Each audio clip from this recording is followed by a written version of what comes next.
हमारे साथ हैं डॉक्टर मुकुंद खेतान और वो हमें बताएंगे 3 ऐसे सवाल जो कि इंटरनेट पे सबसे ज़्यादा सर्च किए जाते हैं हर्निया से रिलेटेड।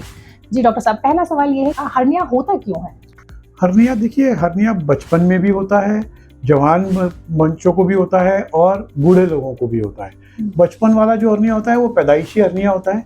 तो जवानी या बुढ़ापे में हर्निया होता है, उसके कारण होते हैं मेनली कि किसी भी वजह से अगर पेट का प्रेशर बढ़े, यानी कॉन्स्टिपेशन हो, हमें स्मोकिंग करते हो, हमें यूरिन की प्रॉब्लम हो, हमारी पुरानी सर्जरी, स्पेशली जो फीमेल पेशेंट्स होती हैं जिनमें पुराना ऑपरेशन कोई हुआ है, उस पुराने चीरे में अगर हर्निया बनता है तो उसको हम इंसिजनल हर्निया कहते हैं।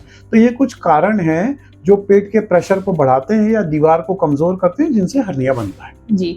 दूसरा सवाल है कि क्या हर्निया दवाओं से ठीक हो सकता है? नहीं, ये आपने सही सवाल पूछा है, क्योंकि बहुत सारे पेशेंट्स हमारे पास जो ओपीडी में आते हैं वो पूछते हैं कि डॉक्टर साहब, इसका कोई मेडिकल ट्रीटमेंट तो नहीं है, दवाइयों से ठीक हो सकता है क्या? तो जैसे मैं कहता हूँ कि कपड़ा हमारा फट गया है और उसको ठीक करने के लिए हमें उसको रफू करना पड़ेगा, उसी तरीके से हर्निया एक तरीके से हमारी पेट की दीवार है जो हमारे पेट के कंटेंट्स को, सामान को अंदर रखती है। अगर हम उस दीवार को मजबूत करना चाहते हैं तो ऑपरेशन के अलावा उसका कोई तरीका नहीं है। बट ऑपरेशन के बहुत सारे तरीके हैं जो दूरबीन से, चीरे वाली सर्जरी से होते हैं। जी, जी। तीसरा सवाल यही है जिसका जवाब आपने लगभग दे दिया है कि ये सर्जरी कब ज़रूरी होती है और कितने सारे केसेज़ में से सर्जरी करनी ही पड़ती है?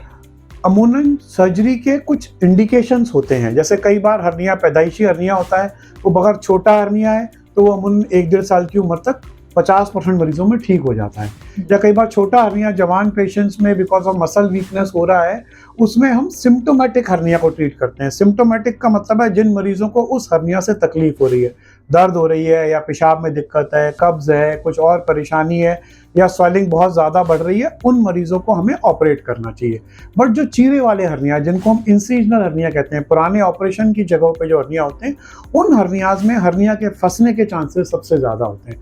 उन हर्नियाज में हम कहते हैं कि ऑपरेशन के अलावा दूसरा कोई तरीका नहीं है। उसमें हम वो जो वेट एंड वॉच है कि इंतज़ार कर सकते हैं कि जब परेशानी हो तब ऑपरेट करें, वो नहीं अपना सकते। जी, चलते-चलते एक और बहुत इम्पोर्टेंट सवाल, ऐसा क्या करना चाहिए कि आप हर्निया से बचे रहें? हर्निया से बचने के लिए सबसे पहले क्विट स्मोकिंग, यानी हमें धूम्रपान को बिल्कुल बंद करना चाहिए। वो हमारे पेट के प्रेशर को और लंग्स को तो ख़राब करती हैं, बट हमारी मांसपेशियों को भी कमज़ोर करती हैं।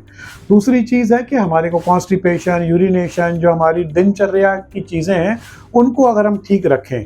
दूसरे जो पुराने ऑपरेशंस जो हमारे जिनके होते हैं, उनके टाँकों में इन्फेक्शन ना हो, इसका हमें प्रॉपर डॉक्टर से सलाह रेगुलर लेती रहनी चाहिए, जिससे कि ऑपरेशन के बाद हमारे टाँके ख़राब ना हो और जो इंसिजनल हर्निया बनते हैं टाँकों में, वो ना बने। जी, ऐसे पेशेंट्स को वेट उठाने के लिए भी मना किया जाता है परहैप्स? वेट उठाने के लिए मना करते हैं शुरू के 3 हफ्ते, 6 हफ्ते तक, कि हम एक्सेसिव एक्सरसाइजेज या एक्सेसिव वेट ना करें। कई बार यंग जनरेशन जो होती है वो जिमिंग दूसरे के कंपैरिजन में चले जाते हैं जिम में और बहुत ज़्यादा वेट एक्सरसाइजेज शुरू कर देते हैं जो उनकी बॉडी नहीं कर सकती। तो उन ऐसे कई मरीज आते हैं जो कि जिम जाने की वजह से हर्निया डेवलप हो जाए। तो हमें अपनी बॉडी के वेट के अनुसार, अपनी बॉडी के सिस्टम के अनुसार ही एक्सरसाइजेज और वेट लिफ्ट करनी चाहिए। जी, ये बहुत इम्पोर्टेंट बात आपने भी कही है कि कई बार जिम जाने से जो है हर्निया होने के चांसेस होते हैं। तो एक तो ये चीज़ है कि कितने मरीज ऐसे आपके पास आते हैं जिनमें कि जिम जाने की वजह से हर्निया डेवलप होता है, और एक बार अगर सर्जरी या फिर सर्जरी तक हम नहीं पहुँचते, उससे पहले जब आपका डेवलप हो रहा है बॉडी के अंदर हर्निया, तब जिम कर सकते हैं या नहीं कर सकते? ये 2 सवाल। देखिए, जब हर्निया शुरू में क्या होता है, हर्निया डेवलप हुआ मतलब मांसपेशी फटी और हमारा अंदर की चीज़ जो है वो उभर के बाहर आने लग गई। अमूमन उसका सिम्पटम होता है कि पेन हुआ या स्वेलिंग हुई या डिस्कम्फर्ट हुआ। तो वो मरीज़ जब हमारे पास आते हैं, हम उनको डायग्नोज करते हैं कि आपको हर्निया डेवलप हो रहा है। जब हम उनसे हिस्ट्री में पूछते हैं कि आपकी एक्टिविटी क्या है, ये सारी नेगेटिव हिस्ट्री, स्मोकिंग की हिस्ट्री या कॉन्स्टिपेशन की हिस्ट्री, तब हमें मालूम पड़ता है कि ये तो मरीज़ ने अभी अभी जिम चालू किया था और अपने मित्रों की देखा देखी इन्होंने भी वेट ट्रेनिंग शुरू कर दी।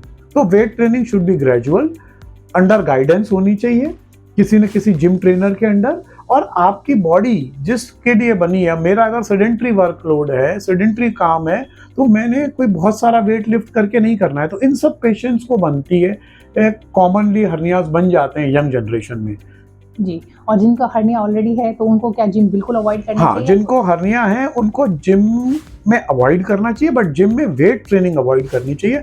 अगर वो कार्डियो एक्सरसाइज करते हैं, बेंडिंग एक्सरसाइजेस करते हैं, वो कहाँ का हर्निया है उसके ऊपर वो कुछ एक्सरसाइजेस हैं जो हम इवन हर्निया के साथ कर सकते हैं, वो वेट को मेंटेन करने के लिए, अपनी बॉडी को हेल्दी रखने के लिए कर सकते हैं, but weight training exercises definitely जब जिसको हर्निया है वो नहीं कर सकते। जी, हर्निया से जुड़ी इतनी इंपॉर्टेंट जानकारी हमारे साथ शेयर करने के लिए thank you so much doctor साहब।